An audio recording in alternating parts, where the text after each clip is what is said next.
हाँ। मैं मेरा नाम प्रदीप कुमार भट्टाचार्य।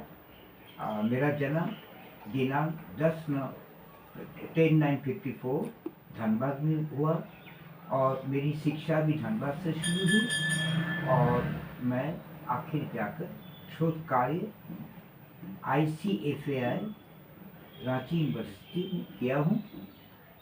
इतनी मेरी पढ़ाई की जो यात्रा है, इस यात्रा में मेरा अनुभव है कि शायद डॉक्टर राधा कृष्ण के शब्दों में it is better to travel but not to rich. ना तो मैं कोई पहुंच बिंदु पर अभी तक आया हूँ, मैं केवल समुद्र के किनारे कुछ I am just searching, still my search is most incomplete sir. ये आज आप ऐसे व्यक्ति से मिल रहे हैं जो सादगी के प्रतीक हैं, गांधीवादी हैं, और आपको इन्हें देखकर ऐसा नहीं लगेगा कि ये सुप्रीम कोर्ट तक को डील करते हैं। अच्छा, आप ये बताएं वकील साहब कि आप तो जिला सत्र न्यायालय, उच्च न्यायालय और उच्चतम न्यायालय तक जाते हैं। इस दौरान आप सबों में क्या अंतर पाते हैं? सर, हमारा जो अनुभव है, जिसका शुरुआत 1983 से हुआ धनबाद बार एसोसिएशन से, मेरा अनुभव के आधार पर मैं समझता हूँ कि it is very difficult and must gain knowledge if you want to argue before the trial court.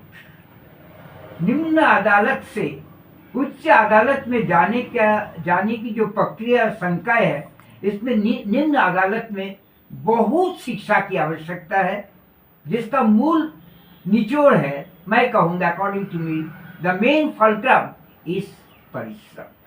ये परिश्रम शब्द का कोई भी आपको नो अल्टरनेटिव। वाह, बहुत आपने अच्छा कहा। आपने अपनी शिक्षा कहाँ से ली? मैं वस्तुतः अपनी प्राथमिक शिक्षा धनबाद प्राणजीवन एकेडमी से शुरू हुआ।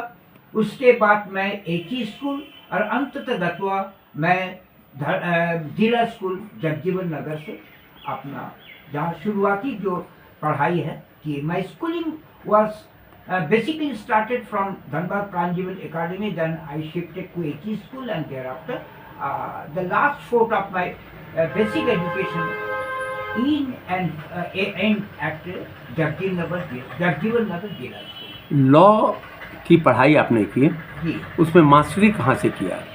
जी, लॉ की पढ़ाई मैंने धनबाद लॉ कॉलेज से प्राप्त किए और I got my certificate from Dhanbad Law College in the year 1983-84. Then I joined Dhanbad Bar Association. बहुत सुंदर। अच्छा, ये बताएं, आप तो डॉक्टरेट की आपको उपाधि मिल चुकी है, लेकिन आप अपने नाम के आगे कभी डॉक्टर PK भट्टाचार्य नहीं लिखते हैं। इसके पीछे क्या कारण है?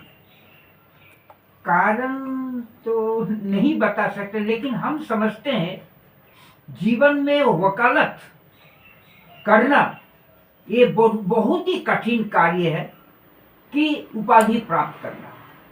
शुरुआत इतना परिश्रम के साथ है, इतना लगन यानी प्रयास यानी युद्ध, कि उसको उभार के आने के बाद बहुत सरल हो जाता है। लेकिन ये शुरुआती जो प्रयास है, ये उतना आसान, it is not so easy, it is not child's play sir. It requires tremendous amount of labor.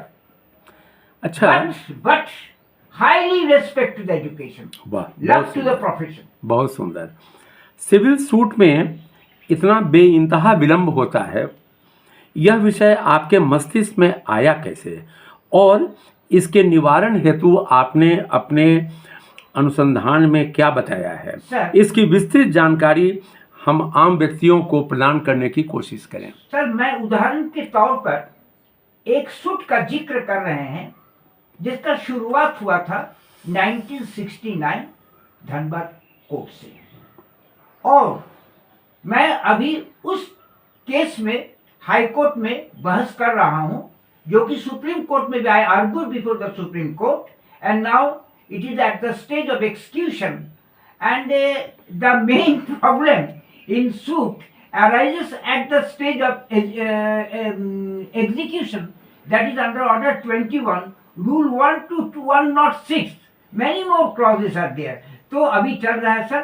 तो आप इस एग्जाम्पल से समझ सकते हैं कि कहाँ पे ये विलंब का, कहाँ कगार कहाँ कछा, इसको सोचना, ये क्यों इतना विलंब हो रहा है. ये जो क्यूरियोसिटी हमें आई तब हम समझे कि पढ़ाई की आवश्यकता है और घोर पढ़ाई, गहन अध्ययन का नाम ही शोध का प्रथम उठान. बहुत बहुत धन्यवाद आपका. आप भविष्य में और भी आगे तरक्की करें, इसकी हम लोग इसकी मंगल कामना करते हैं. आप लोगों का कल्याण करें. इसी कल्याण के साथ आपका बहुत बहुत शुक्रिया और धन्यवाद. Yes sir, I accept your blessings and ये हमारे जीवन का मूलधन ही है. जितना दिन तक हम जिएंगे, हम लोगों की सेवा करना, हम तो समझते परम सौभाग्य है. अगर हम सौभाग्यवान नहीं है, ब्राह्मण मतलब सौभाग्यवान, ये जानिएगा. ब्राह्मण का कोई जात नहीं, कुछ नहीं. ब्राह्मण जो अध्ययन करता है, जो मनन करता है, ही ब्राह्मण होता है. और मैं अपने पिता और माता के निकट आजीवन ताउम्र उनके शरण में रहेंगे कि उन्होंने मेरा जीवन दिया. पढ़ाई मेरी सबसे बड़ी कृपा हुई. ये अध्ययन में मैं I live in study, rise in study and I want to die in study. Study is my last, वाह, नथिंग. बहुत बहुत धन्यवाद. नमस्कार.